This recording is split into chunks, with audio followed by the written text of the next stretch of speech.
So what we're trying to do is create a hat from start to finish for a campaign copywriter that explains everything they need to know, gives them absolute context. And let's assume that we hire a new guy right off the street who knows very little about Richter. Let's just make it super comprehensive. Yeah, like totally. the fundamentals of who and what is Richter. It's totally fine if it's a little redundant compared to like the intro video copywriter hat, for instance. Know what I mean?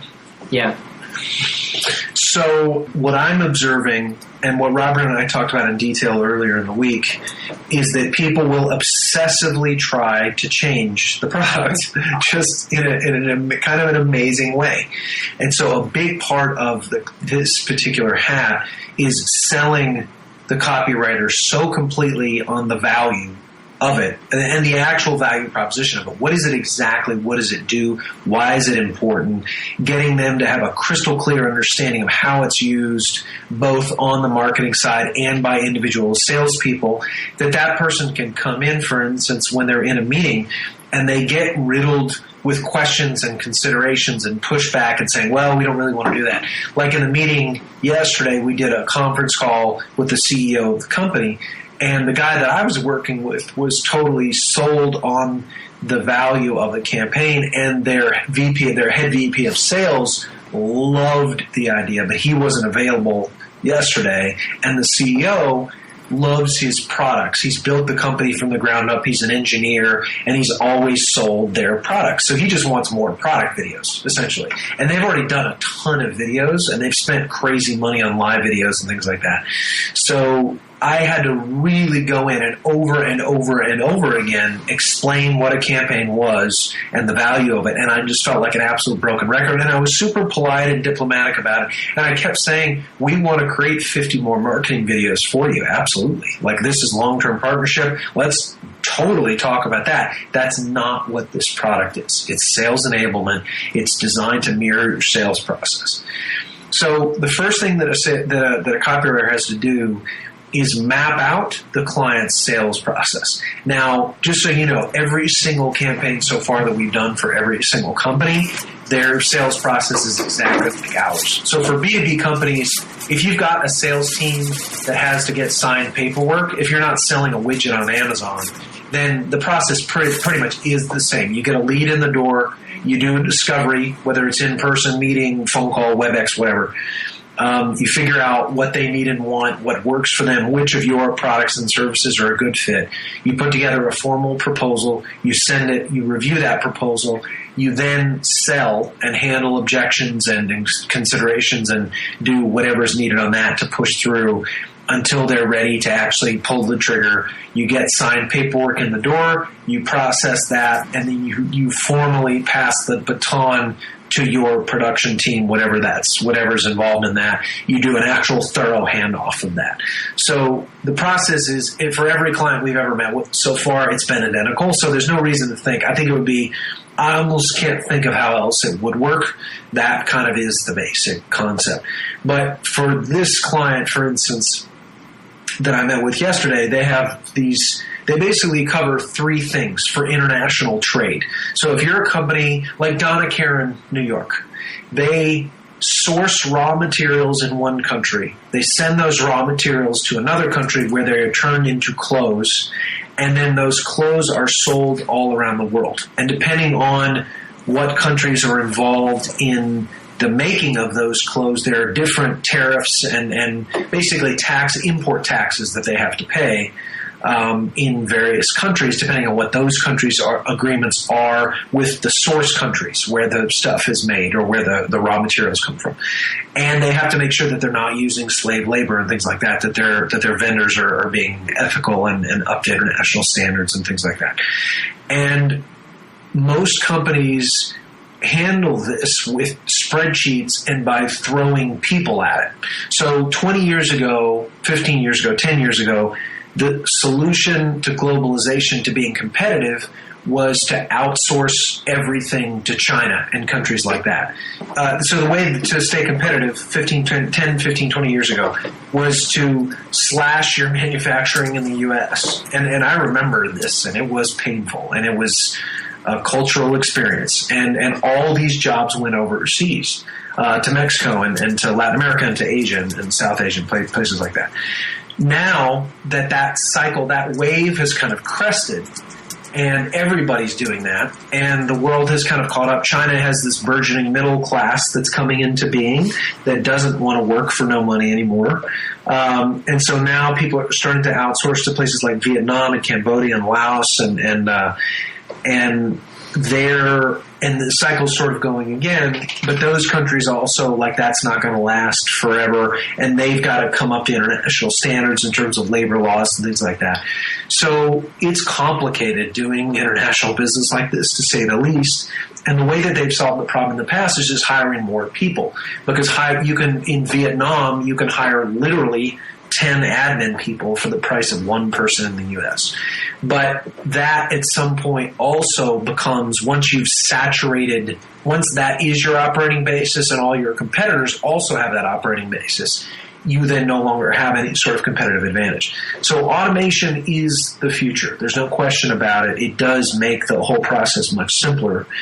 And so these guys are really the only company in the world right now that covers every single part of that process with software that actually does what it's supposed to do. So it helps you source materials and contractors and people like that. It helps you handle all the logistics involved in getting products produced, getting raw materials to X country, getting the production done, getting it on time and on budget and actually shipped when it's supposed to be shipped, and then figuring out how to spend the least amount of money on import taxes, tariffs, and things like that you possibly can, so that your I can't remember the phrase for it. I have to go back and look, but it's your final actual cost. So it costs you X number of dollars to make one T-shirt, but actually getting the T-shirt into the store in LA, it involves that final shipping process, paying the import tariffs, things like that.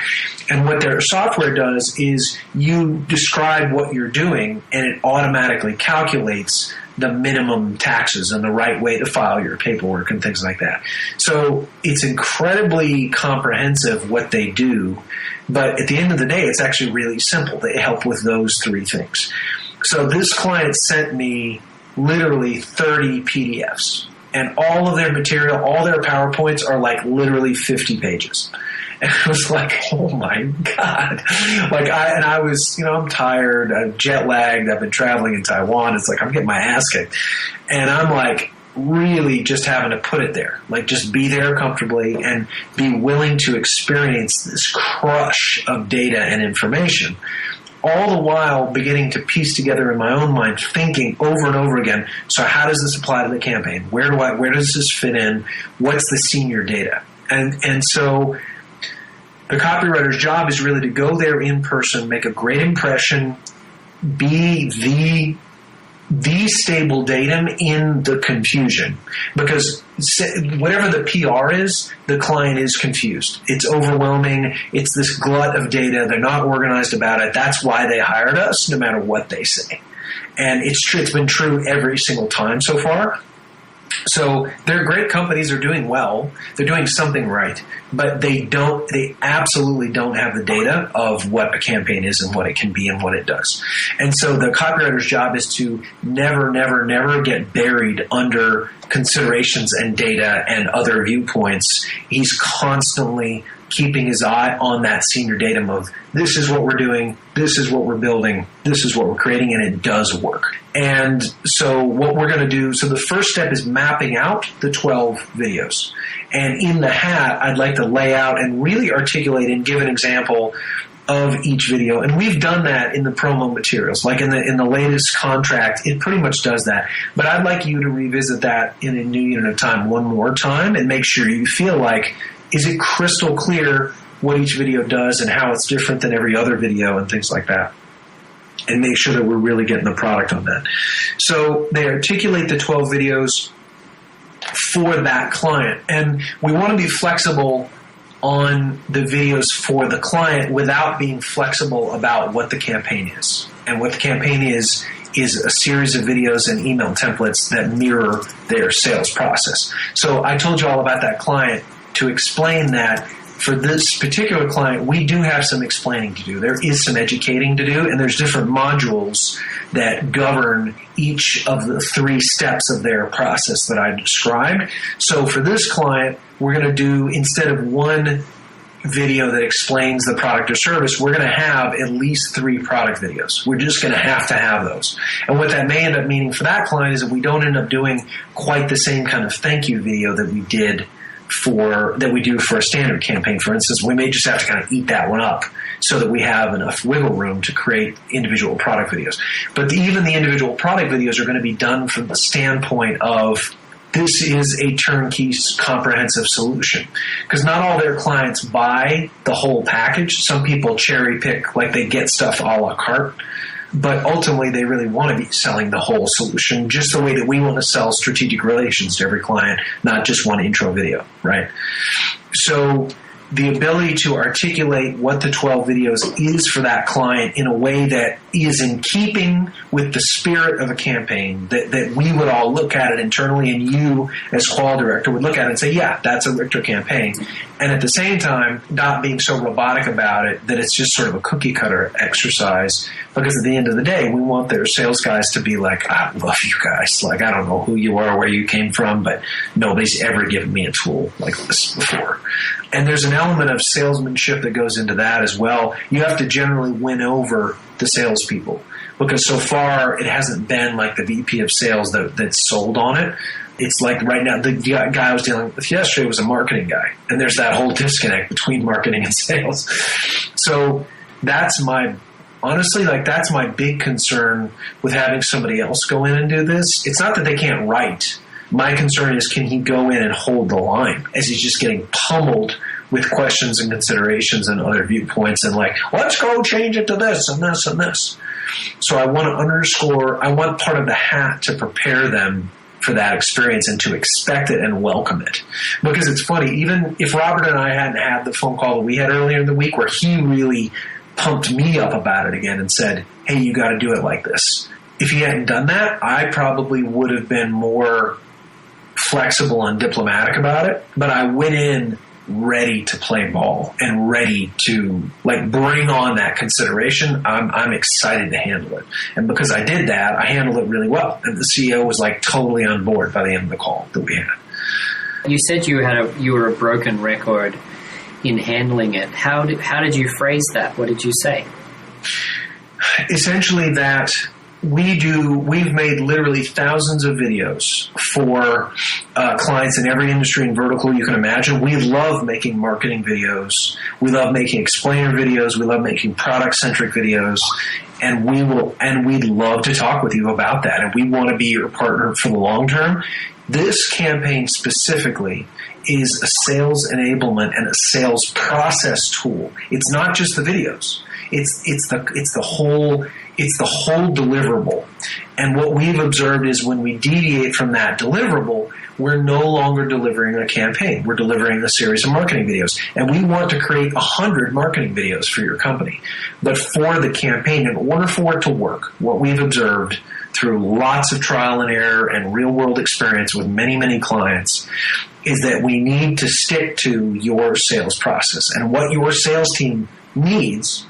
And once it's explained to them, they get really excited about it, is here are the videos and the email templates that allow you to move the process forward step by orderly step until you arrived at a closed contract. And it was really interesting, man. I had one guy, their chief product officer, filled out the questionnaire that I gave them. And I can send the exact questionnaire I gave to them because it's a little bit modified. And he wrote back on the question, how many of your leads convert? He said enough, which I thought was so funny. It's so defensive. We're fine. We're in business. We're profitable. And I'm I totally get that, man. I really appreciate that viewpoint. And I do want to acknowledge everything that you're doing right. But once I pulled the string in the meeting, they have a huge number of cycles that end with no decision. The client just doesn't decide one way or the other. They don't go with a competitor. They don't say no forever. They just choose not to move forward. And it's a huge ruin for them. And it's the vast majority of their leads end in no decision. which you and I know, they're just stuck in a maybe. They just didn't get a product, right? They just didn't stay interested long enough to get the product, And so we talked about the idea that not only does this give your sales team the tool to shorten the sales cycle, to keep it orderly and organized and constantly moving forward, but it also creates more clients who have a much better understanding of what they're actually buying. And that results in happier clients, because if a client thinks they're buying one thing, even if it's just a little bit different than what they actually get, that's going to create upset. But if a client really is sold on the value and really does understand, then the implementation is going to go better, the rollout's going to go better, the adoption internally is going to go better.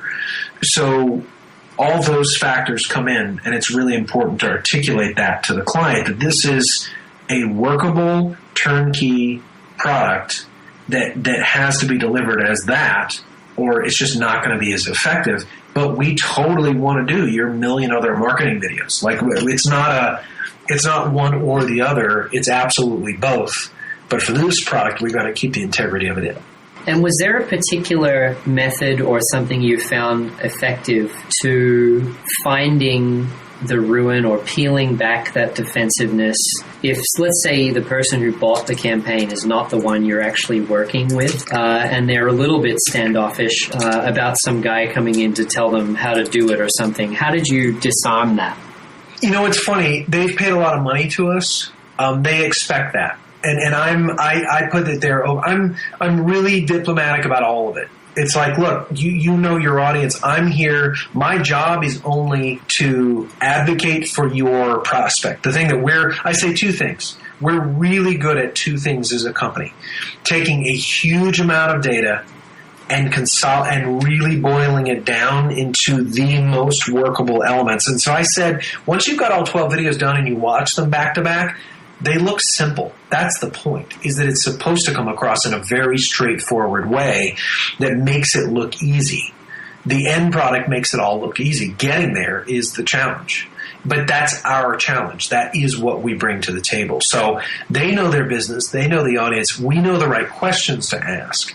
And then we know how to put ourselves obsessively in the shoes of that prospect and make sure that it communicates to that guy. That's what we're really good at. So we're really good at taking a huge amount of data and turning it into the simple senior data, and then really, really obsessing about putting ourselves in the shoes of the prospect and writing content that really appeals to that person. We're really good at getting the head of the potential buyer. Thank you. So the questionnaire that you have, do you send that prior to arriving and expect it filled out, or do you go through it in person when you arrive? A bit of both. So whatever we can do on it beforehand is just really great. Like I end up spending the whole flight there doing research. And I always buy the Wi-Fi, and I'm on Wikipedia the whole time, word clearing like crazy. So I need to come into the first meeting understanding who the company is and what they do.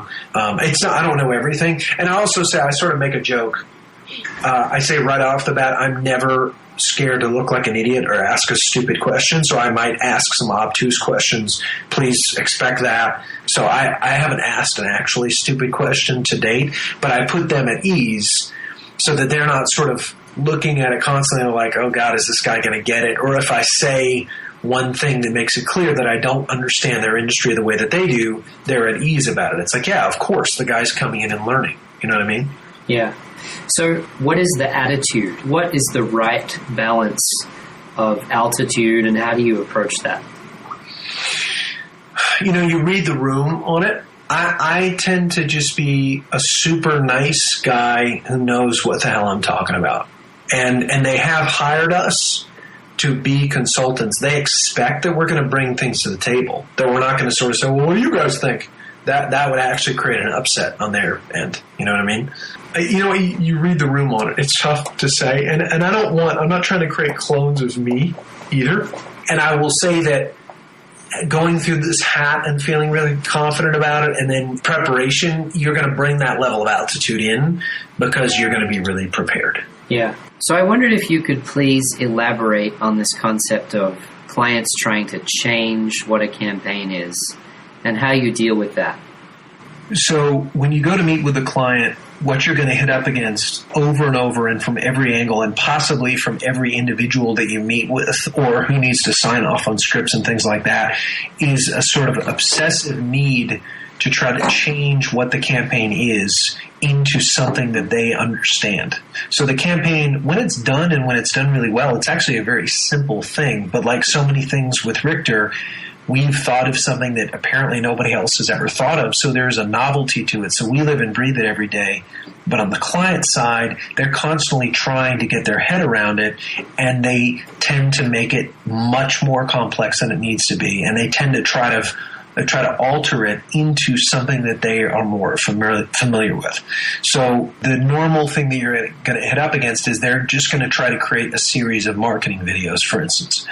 And they're not going to understand the degree to which this is it's an exact science that we've built in terms of the end product. So it's a very specific product that works a very specific way. It's designed to exactly mirror their sales process and to facilitate it.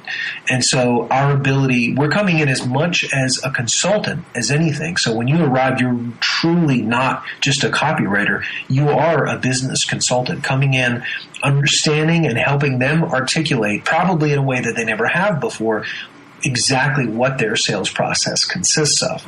Once that's done, we're going to create video and email template content that helps facilitate moving a prospect from a new lead to a closed sale. That's exactly what the campaign does. It doesn't do anything else. Marketing can absolutely use some or even all of the videos in their drip marketing to take leads that were once interested who fell off the line, to rehab those. There's all sorts of ways that especially individual videos from the campaign can be used.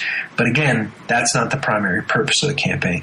Your ability as the person coming in, as the copywriter and the consultant, your ability to really hold your position when you're being hammered from all sides with questions and concerns and considerations and people trying to turn it into something that they understand, your ability to hold your position on that is going to be really dependent on your personal certainty on what a campaign is and why it's important and how effective it is and how it works.